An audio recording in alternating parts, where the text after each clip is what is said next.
Palpant le foie, je constate un petit point douloureux et le foie qui déborde un peu.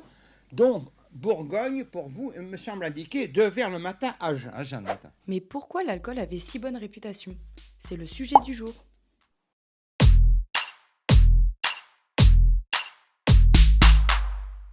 Bon, déjà en France, l'alcool c'est culturel.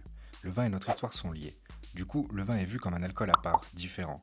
Par exemple, dans les années 1900, certains vins étaient vendus en pharmacie. Le vin de Bugeaud, par exemple, y était vendu de la même manière qu'un médicament pour combattre l'anémie. Le vin Mariani pour enrichir le sang, renforcer les nerfs et lutter contre la fatigue. Tu m'étonnes, en regardant la composition du vin, on voit qu'il y avait des feuilles de coca, la plante dont est extrait la cocaïne. 1 litre de vin par jour était donné aux soldats pendant la Première Guerre mondiale. Le vin pendant la Seconde Guerre mondiale devait aussi permettre d'éviter d'avoir la grippe avec le vin chaud. Les publicités sur le vin à l'époque visaient même les enfants car on promettait que ça les rendrait plus forts. Oui, mais ça fait longtemps que les enfants n'ont plus le droit de boire de l'alcool.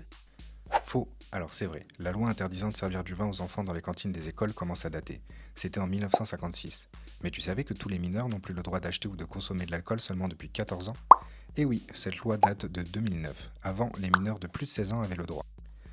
Mais aujourd'hui, la vision de l'alcool et du vin a changé, non? Aujourd'hui, les jeunes repoussent les premières consommations et c'est génial.